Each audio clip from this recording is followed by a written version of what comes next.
Meus amados irmãos, graça e paz da parte do nosso Senhor e Salvador Jesus Cristo. Amém. Meus irmãos, hoje nós vamos dar sequência à nossa série de estudos no Breve Catecismo de Westminster. Nós temos estudado a Bíblia por meio desse símbolo de fé da nossa Igreja Presbiteriana do Brasil.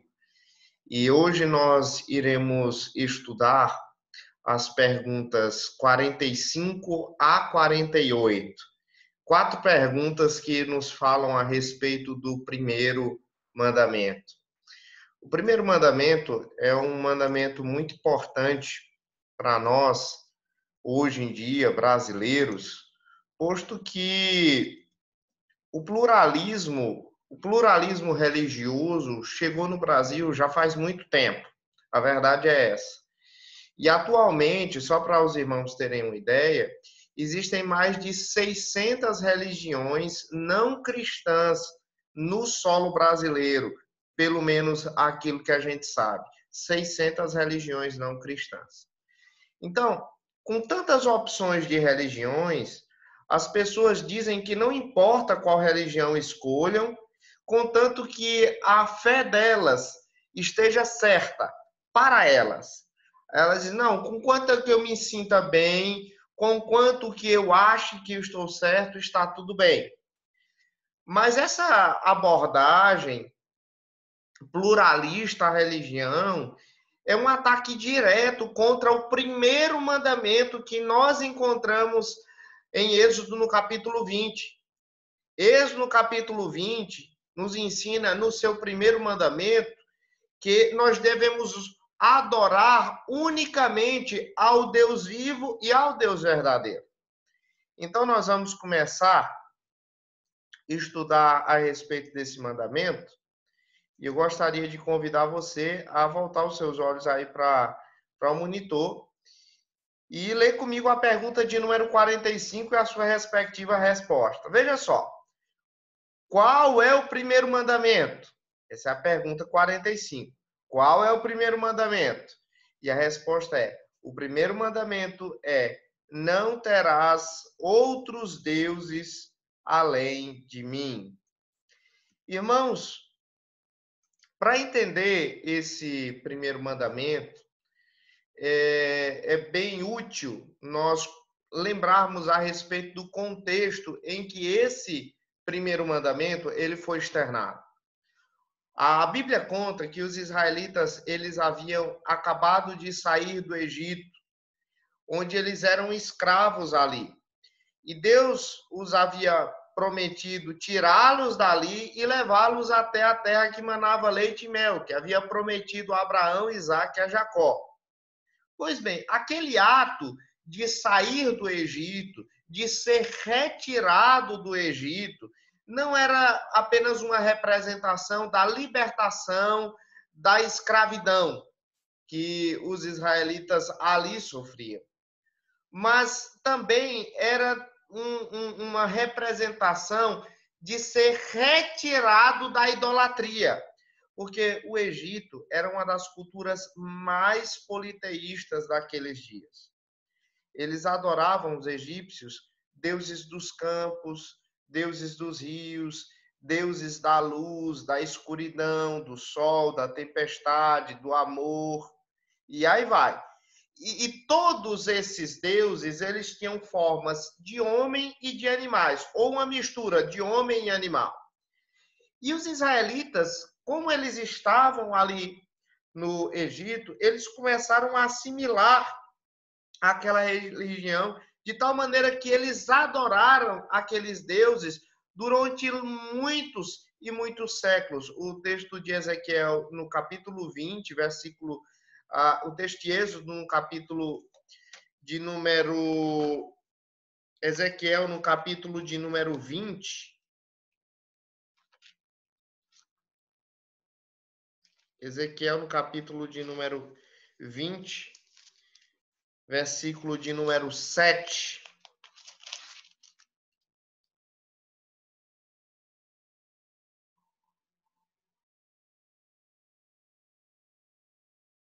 Vem dizendo assim: Então lhes disse: cada um lance de si as abominações de que se agradam os seus olhos, e não vos contamineis com os ídolos do Egito.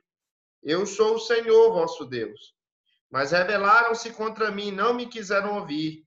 Ninguém lançava de si as abominações de que se agradavam os seus olhos, nem abominava os ídolos do Egito. Então, esse texto aqui de Ezequiel, capítulo 20, versículos 7 e 8, demonstra muito claramente que mesmo os israelitas, sendo o povo do pacto, eles assimilaram, portanto, aquela religião, a religião dos egípcios, adorando muito e muitos deuses no período em que eles estavam ali. Pois bem, então foi dentro desse contexto de retirada, de êxodo, de libertação do Egito, que Deus ele deu esse primeiro mandamento aos israelitas, para que os israelitas não praticassem a idolatria. Esse era o objetivo, que os israelitas eles não praticassem a idolatria. Isso, obviamente, envolvia o reconhecimento do Senhor como sendo o único e verdadeiro Deus, que não havia outro senão o Senhor. E é justamente acerca disso que a pergunta de número 46 do nosso breve catecismo trata. A pergunta 46 diz assim: que exige o primeiro mandamento? E a resposta é: o primeiro mandamento exige de nós o conhecer e reconhecer a Deus como o único Deus verdadeiro e nosso Deus, e como tal, adorá-lo. Essa resposta do nosso breve catecismo, no que diz respeito à exigência de se cumprir esse mandamento, ele é muito importante. De acordo com o nosso breve catecismo, o reconhecimento do Senhor como único Deus era a exigência do próprio Deus ao seu povo. Isso é muito importante, irmãos. Razão pela qual esse mandamento, ele é o primeiro de todos. Ele vem antes dos demais, porque esse mandamento de ter apenas um Deus e de reconhecê-lo como o único Deus verdadeiro e assim adorá-lo, ele fornece uma espécie, digamos, de base, de alicerce para os demais mandamentos que virão. Sim, porque antes de aprendermos alguma coisa sobre aquilo que Deus exige de nós, nós precisamos saber quem Deus é. Nós precisamos também saber aquilo que Deus fez por nós. Então, quando Deus diz, não terás outros deuses diante de mim, ele está dizendo, em outras palavras, eu sou o único Deus. E já que eu sou o único Deus, eu tenho que ser o único e exclusivo Deus de vocês. Porque eu me recuso a dividir a minha adoração com alguma outra coisa ou com alguém. Eu não tenho colegas, eu não tenho rivais, somente eu sou Deus. Então, considere e me adore como único e verdadeiro Deus. E também mais do que isso, veja como é que o primeiro mandamento ele foi apresentado por Deus aos israelitas. Deus diz assim, lá no versículo 2 e 3. Eu sou o Senhor teu Deus, que te tirei da terra do Egito, da casa da servidão. Não terás outros deuses diante de mim. Quando Deus disse isso, ele estava ordenando que os israelitas o reconhecessem como único Deus, não apenas por aquilo que Deus, de quem Deus é, ou seja, ele é o único Deus, mas também no fato daquilo que Deus havia feito por eles. Aqui Deus está dizendo que havia salvado o seu povo. Então ele está dizendo, em outras palavras, olha, como eu sou o Senhor, soberano do céu e da terra, o único, é meu direito te governar. Mas mais do que isso, eu sou o Senhor teu Deus, porque eu estou ligado em uma aliança com vocês. Eu redimi vocês, eu libertei vocês da escravidão do Egito. Eu libertei vocês com 10 pragas poderosas contra as divindades do Egito, mostrando que eu sou o único e exclusivo e o verdadeiro Deus. E agora eu estou reivindicando o meu direito sobre todo o culto que você fizer e todo louvor que você der, por causa justamente de quem eu sou e por causa daquilo que eu fiz com você. Eu não vou dividir a minha glória com outro Deus. Eu sou o único e verdadeiro Deus para vocês. Então, irmãos, eu espero que vocês tenham compreendido. Dessa maneira, certo? Os 10 mandamentos, eles começam afirmando aquele grande princípio da reforma, soli Deo glória, ou seja, a glória deve ser dada somente a Deus. E dentro do contexto em que esse mandamento ele foi dado, esse mandamento ele foi um mandamento, digamos assim, sem precedentes. Porque nenhuma outra nação do mundo antigo proibia a adoração a mais de um Deus. Na verdade, todas as outras nações, elas tinham outros deuses. As outras nações, elas presumiam, na verdade, que cada nação, que cada povo tinha suas próprias divindades. Mas no caso aqui dos israelitas, no que diz respeito à adoração, adorar a Deus era tudo ou nada. O povo de Deus, ele tinha que entender isso, que se ele dividisse a glória de Deus com outros deuses, com ídolos, na verdade, Deus não estaria sendo em nada adorado. E o povo de Deus, se você ler a Bíblia, você vai perceber que ele sempre enfrentou essa escolha. Portanto, aquilo que eu disse no início desse estudo a respeito do pluralismo religioso que nós temos aqui no Brasil, não é algo novo. Sempre houve, aliás, outros deuses. E esses deuses, eles clamavam por atenção aos olhos do povo de Deus. Mas Deus sempre exigiu uma lealdade absoluta no que diz respeito à adoração.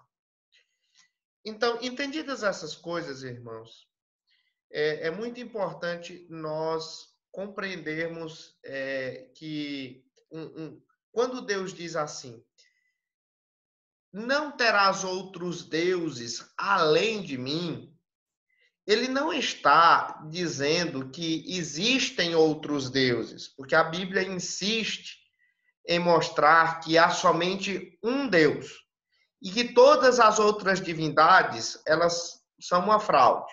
Se você ler, por exemplo, o texto de Isaías, abra a sua Bíblia em Isaías, no capítulo 45, versículo de número 21. Isaías 45, versículo de número 21. Diz assim a palavra de Deus: declarai e apresentai as vossas razões, que tomem conselhos uns com os outros. Quem fez ouvir isto desde a antiguidade? Quem desde aquele tempo anunciou? Porventura não o fiz eu, Senhor? Pois não há outro Deus senão eu. Deus justo e salvador não há além de mim. Então, o texto aqui de Isaías deixa muito claramente essa verdade exposta. Tem outro texto também de 1 Coríntios, no capítulo 8, versículo 4, que é muito importante dentro desse contexto que nós estamos estudando a respeito do único Deus. Veja só, 1 Coríntios 8, versículo 4. No tocante à comida sacrificada a ídolos, sabemos que o ídolo de si mesmo nada é no mundo e que não há senão um só Deus. Você percebe aqui? Então, o apóstolo Paulo ele diz que os deuses dos povos não passam de ídolos, ou seja, eles são falsos deuses. E, na verdade, eles não têm em si mesmo poder algum. O que ocorre, irmãos, é que muitas vezes, nesse ato de adorar a falsos deuses, forças demoníacas acabam usando esses ídolos para ganhar o coração dos adoradores desses ídolos. De tal maneira que os deuses do Egito, eles não existiam, digamos assim, no sentido pleno da palavra, mas forças demoníacas, eles atuavam em meio à adoração àqueles ídolos. E de tal maneira que esses demônios, eles exerciam algum poder espiritual sobre a mente e sobre o coração dos egípcios. Pois bem, diante daquela situação, por conta dos israelitas estarem ali no Egito, Deus ele se incomodou com aqueles ídolos e resolveu derrotá-los, um por um. E enviou 10 pragas, e aquelas 10 pragas, elas de alguma maneira estavam relacionadas à divindade, às divindades do Egito. E quando Deus enviava cada uma daquelas pragas, Deus estava dizendo que era o único Deus, que era muito mais poderoso do que qualquer ídolo feito por mãos humanas. E que o povo de Israel deveria adorar, portanto, ao único Deus Todo-Poderoso. Então, essa foi a pergunta de número 46, que nós tentamos explicar. O que exige o primeiro mandamento?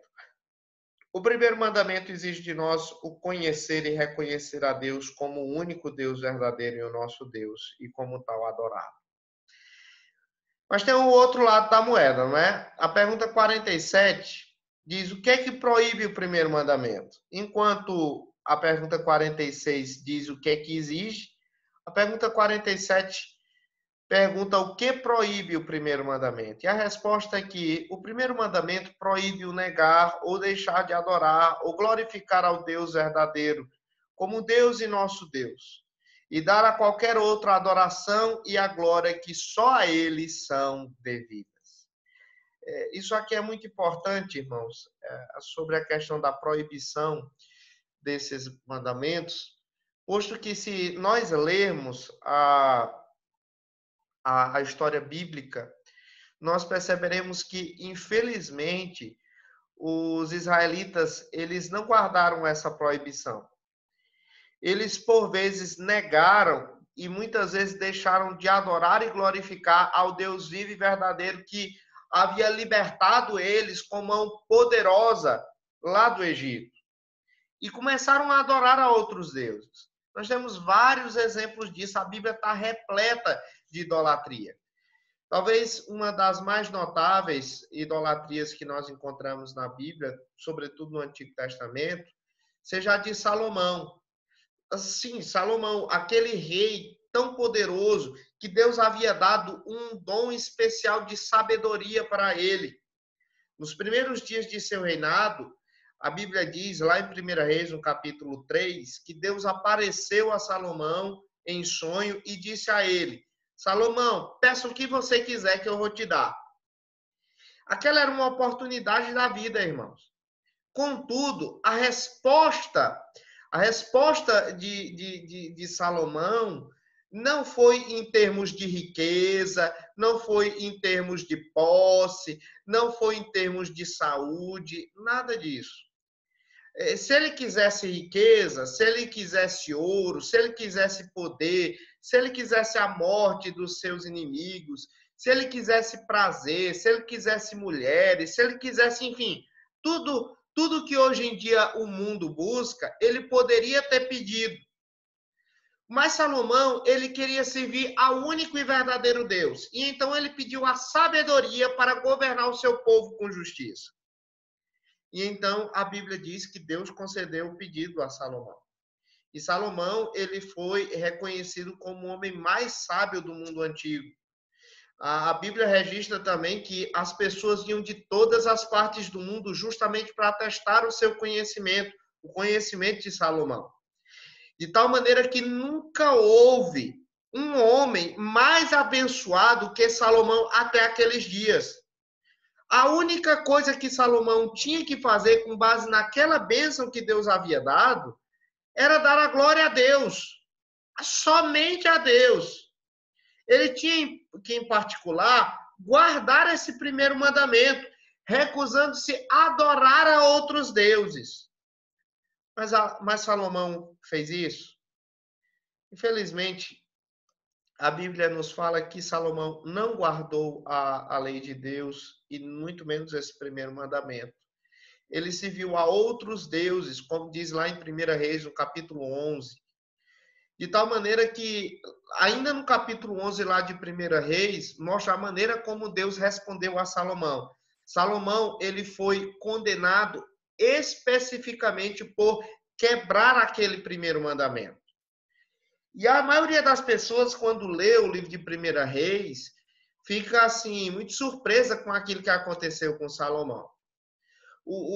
Aquele colapso do reino de Salomão é um verdadeiro choque para quem lê o livro de 1 Reis. As pessoas pensam logo, mas como é que pode um homem tão sábio, um homem que Deus havia agraciado com tanta sabedoria, ter se tornado um homem tão estúpido e um homem idólatra? Como é que pode? Mas, meus irmãos, se nós olharmos com atenção a vida de Salomão, nós veremos que o coração de Salomão começou aos poucos a se afastar de Deus, muito antes dele se curvar na frente de qualquer ídolo. Salomão, ele teve um bom início, é verdade, mas a história de Salomão vai mostrando que gradualmente ele foi se deixando levar atrás de ídolos, certo? Até estar diante de ídolos completamente diferentes do Deus verdadeiro. E essa é a mesma coisa que acontece com muitos cristãos hoje em dia. Embora nós nunca queiramos, de fato, quebrar o primeiro mandamento, o nosso coração, ele por vezes é atraído pela tentação de seguir a outros deuses. Se você ler, por exemplo, lá em Colossenses, no capítulo de número 3, Colossenses, capítulo de número 3, versículo de número 5, diz o seguinte: fazei, pois, morrer a vossa natureza terrena, prostituição, impureza, paixão lascívia, desejo maligno e avareza, que é idolatria. Você está vendo aqui, irmãos? Aqui, o apóstolo Paulo, ele compara, por exemplo, a avareza à idolatria. Porque, de acordo com o apóstolo Paulo, haviam muitas pessoas que estavam transformando o dinheiro em deuses. E isso é interessante, que isso é visto na vida de Salomão, né? Ele não havia pedido ouro a Deus, mas com o tempo começou a servir o Deus da riqueza. Por exemplo, a Bíblia diz que Salomão, ele edificou uma casa para Deus, um templo ao Senhor, e lá em 1 Reis, no capítulo 6, diz que Salomão edificou esse templo ao Senhor em 7 anos, certo? E em seguida, a Bíblia começa a contar que Salomão edificou uma casa para si, um palácio para ele. Ele construiu uma casa para Deus em 7 anos, e ele depois construiu uma casa para ele. E lá no capítulo 7 diz que Salomão, ele edificou a casa dele durante 13 anos. Ou seja, ele levou quase o dobro do tempo para fazer a casa dele, o palácio dele. Por quê, irmãos? Porque o palácio dele era muito maior do que a casa de Deus. Porque o palácio dele era muito mais suntuoso do que o templo de Deus. Você entendeu? A idolatria ao dinheiro é muito perigosa. Ser rico é perigoso, já que o dinheiro ele traz muitas tentações.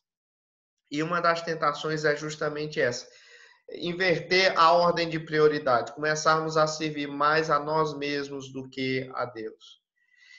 A Bíblia também fala que, além do dinheiro, Salomão ele começou a adorar o poder.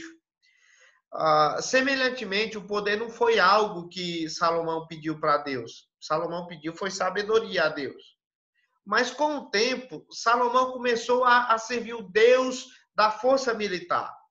Deus, ele havia dito lá no livro de Deuteronômio, no capítulo 17, que os israelitas estavam proibidos de construir grandes exércitos, de ter cavalaria. Mas lá em 1 Reis, no capítulo 10, diz que Salomão acumulou um exército de carros e cavalos. ele cometeu um erro semelhante ao do dinheiro e do poder, no que diz respeito também a mulheres. Deus havia dito lá em Deuteronômio 17 que o rei de Israel não podia multiplicar mulheres para que o coração dele não se desviasse. E, infelizmente, irmãos, Salomão, ele não deu ouvidos à advertência de Deus. Embora ele no início não tivesse pedido prazer para Deus, mas sabedoria, ele passou a servir o Deus do sexo. E essa foi justamente a queda dele. E, ao mesmo tempo, ele estava seguindo a outros deuses além do sexo. Ele estava servindo ao dinheiro, ele estava servindo ao poder. E isso, aos poucos, começou a degradar espiritualmente Salomão. E aquilo que aconteceu com Salomão acontece com todos aqueles que hoje deixam de servir a Deus, de adorar a Deus e começam a adorar a outros deuses. Mesmo que esses deuses não sejam deuses que exigem uma liturgia, mas na prática, na vida prática, a pessoa se comporta religiosamente para com essas coisas. Existem muitas pessoas que fazem tudo por dinheiro. Existem pessoas que fazem tudo por prazer. Existem pessoas que fazem tudo por poder. E é justamente isso que a Bíblia nos mostra. A idolatria não é apenas litúrgica. A idolatria também é um princípio que se encontra no coração. A idolatria é qualquer coisa que tira o lugar de Deus e ocupa esse lugar. E muito cuidado, meus irmãos, porque aquilo que aconteceu com Salomão acontece com qualquer um que faz isso. Aqueles que seguem outros deuses vão ser julgados pelos seus pecados, assim como aconteceu com Salomão. Mas muito antes do julgamento, antes de Deus ele decretar a pena da pessoa, o idólatra ele já tem um vazio e um desespero no seu coração. O desejo é sempre ter mais e mais. Mas quando nós quebramos o primeiro mandamento, nós descobrimos que os ídolos, eles não fazem nada para nós. Eles não satisfazem o nosso coração. E eles não podem salvar nenhuma alma. De tal maneira, irmãos, que a história de Salomão é um aviso a todos aqueles que tomam a decisão de seguir a Deus, mas estão gradualmente ficando sob a influência de outros deuses. Muitas pessoas presumem que a idolatria é uma coisa do passado, e eu já disse que não é. A verdade é que o espírito de Salomão está mais vivo do que nunca hoje em dia. Nós podemos até não adorar Astarote, nós podemos até não adorar a Maloque, nós podemos até não adorar a Baal, mas nós adoramos a outros deuses. E em muitos casos nós servimos exatamente aos mesmos deuses que Salomão. Servimos ao dinheiro, ao sexo, ao poder. E a respeito justamente desses ídolos, que o apóstolo João, ele diz lá em 1 João, no capítulo 2, versículo 15 e 16. Irmãos, não ameis, notem a linguagem do coração, não ameis. Não ameis o mundo, nem as coisas que há no mundo. Se alguém amar o mundo, o amor do Pai não está nele. Porque tudo que há no mundo, a concupiscência da carne, ou seja, a cobiça do prazer, a concupiscência dos olhos, ou seja, a cobiça do possuído, ter poder, e a soberba da vida, ou seja, esse desejo de ter cada vez mais, não procede do Pai, mas procede do mundo. É também nesse sentido, irmãos, que o apóstolo João fez a sua última advertência aos leitores da sua primeira epístola, lá no capítulo 5, versículo 21, quando ele diz: filhinhos, guardai-vos dos ídolos. Os ídolos que João se refere aqui não eram aqueles feitos de madeira, nem aqueles que são feitos de gesso hoje em dia. A igreja daqueles dias de João não passava por esse problema. A idolatria, ela não é, mais uma vez, apenas adoração litúrgica a falsos deuses. A avareza, como nós vimos lá em Colossenses, é idolatria. E quem sabe, irmão, hoje o seu ídolo não seja o dinheiro, mas seja outra coisa. Quem sabe você, minha irmã, que está escutando esse vídeo, o seu ídolo é o seu namorado. O seu ídolo é o seu curso superior. Quem sabe, rapaz, o seu ídolo é um time de futebol, ou um partido político, ou um político, ou quem sabe a sua reputação. O fato, irmãos, é que aquilo que João Calvino dizia a respeito da idolatria é uma verdade muito grande. Ele dizia que o coração humano é uma fábrica de ídolos. E nós temos que ter cuidado a esse respeito. Porque Deus ele não aceita adoração dividida. E é nesse sentido que a pergunta de número 48 do nosso breve catecismo, ela trata. Veja só, pergunta 48, perdão. Que se nos ensina especialmente pelas palavras além de mim no primeiro mandamento? E a resposta é: as palavras além de mim no primeiro mandamento ensinam-nos que Deus, que vê todas as coisas, toma conhecimento e muito se ofende do pecado de ter-se em seu lugar outro Deus. Essa pergunta ela é bem importante, irmãos, porque Deus, ele sabe aquilo que passa no nosso coração.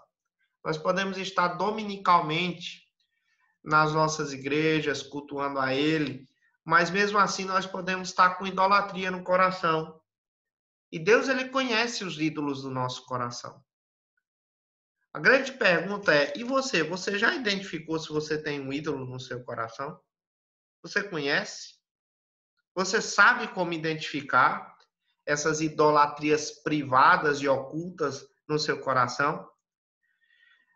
Uma vez eu lendo um livro, o livro me mostrou acerca de 2 testes para determinar quais deuses nós somos muitas vezes tentados a adorar. E eu gostaria de tratar sobre esses 2 testes aqui.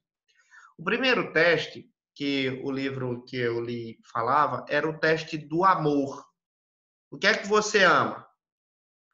Provavelmente você poderá ser tentado a adorar esta coisa que você ama. Tem um autor do século III, um autor cristão chamado Orígenes. Ele escreveu muita coisa errada, mas algumas coisas ele escreveu correto. E ele observou que o primeiro mandamento, ele tem a ver justamente com aquilo que amamos. Orígenes, ele escreveu mais ou menos assim, ele disse assim: o que cada um honra antes de tudo mais, o que antes de todas as coisas ele admira e ama, é o que para ele é Deus. Ele diz: tudo aquilo que você ama corre o risco de ser um Deus para você. Isso que ele diz faz sentido. Nós somos, por exemplo, chamados a adorar a Deus de todo o nosso coração, de toda a nossa mente. Mas se em vez disso nós dermos o nosso amor a alguma outra coisa ou a alguém, então nós estamos servindo a outro Deus. Por isso eu vou fazer novamente a pergunta: o que é que você ama? Ou para fazer a mesma pergunta de modo diferente, o que é que você deseja? Quando a nossa mente ela fica vagando por aí, o que é que você pensa? Como é que você gasta o seu dinheiro? Lembra aquilo que o Senhor Jesus Cristo disse lá no Sermão do Monte? Onde está o teu tesouro, aí também estará o teu coração. Jesus estava querendo dizer o seguinte: onde estiver o seu dinheiro, aí está a coisa que você ama. Se você investe pesado em alguma coisa, é porque você ama. Porque ninguém anda rasgando nota de 100 por aí. Ninguém anda gastando dinheiro à toa, principalmente na época de crise como nós vivemos hoje. Então, onde nós depositamos o nosso dinheiro, demonstra aquilo que nós amamos. E onde nós retiramos o nosso investimento, demonstra também aquilo que não amamos. De tal maneira que um falso Deus, ele pode ser qualquer coisa boa, que você concentre a sua devoção, o seu amor, que não seja Deus.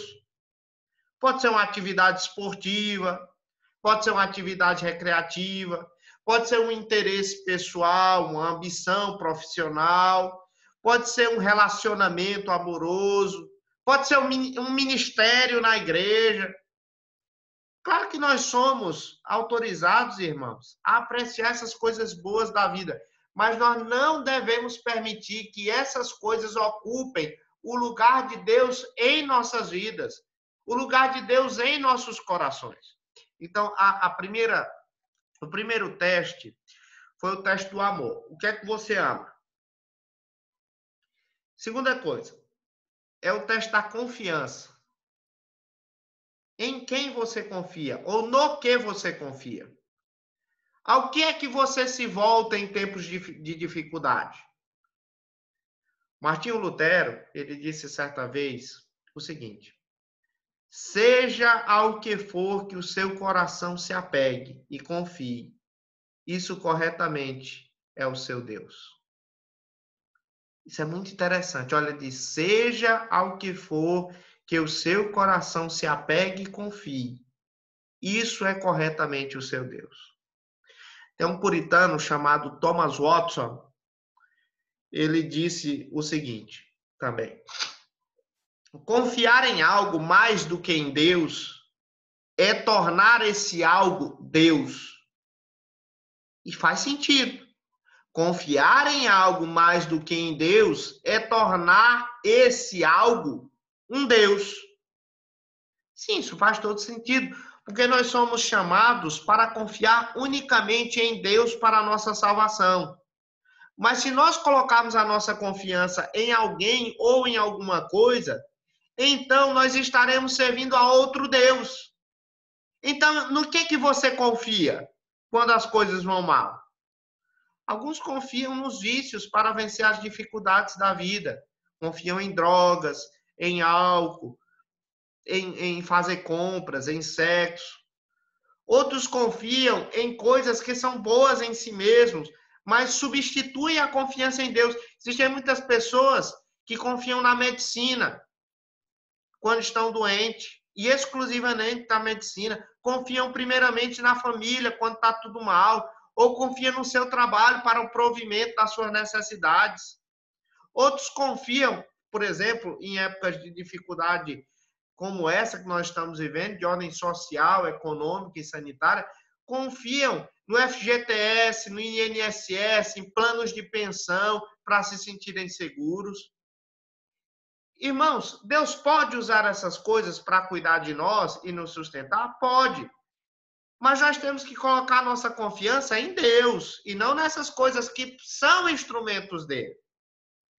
E o fato, irmãos, é que o mundo ele está cheio de substitutos a Deus, que são coisas que tentam tomar o lugar de Deus na nossa vida diária. E nós corremos o risco de ficar propensos a esse tipo de falsa adoração, assim como outras pessoas hoje em dia estão. A razão de termos dificuldade em reconhecer nossas próprias idolatrias, talvez, seja justamente porque nós temos mais falsos deuses do que nós imaginamos. E nós temos que ter cuidado, porque o apóstolo João, ele nos disse: filhinhos, guardai-vos dos ídolos. E Jesus Cristo, ele é o único Deus vivo e verdadeiro. Ele disse: eu sou o caminho, a verdade e a vida. Ninguém vem ao Pai senão por mim. Que Deus nos ajude, irmãos, para servirmos e adorarmos apenas esse único Deus que nos criou e que nos redimiu do império das trevas e nos tem prometido a vinda para o reino do Filho do seu amor, que será consumado na sua segunda volta. Deus nos ajude e nos abençoe. Amém e amém. Vamos orar? Senhor, ajuda-nos a guardar os teus mandamentos e ajuda-nos, ó Deus, a viver uma vida santa diante de ti. adorando somente ao Senhor. E que a nossa vida, ó Deus, seja de fato para a adoração a Ti e somente a Ti. Guarda-nos, ó Deus, dos ídolos do nosso coração. E ajuda-nos, ó Deus, a ter uma reforma em nossos corações, a fim de que, de fato, nós possamos adorar apenas a Ti, pois assim o Senhor deseja, assim o Senhor nos ordena. É assim que nós te oramos desde já e te agradecemos em nome de Jesus. Amém e amém. Deus abençoe, amados irmãos.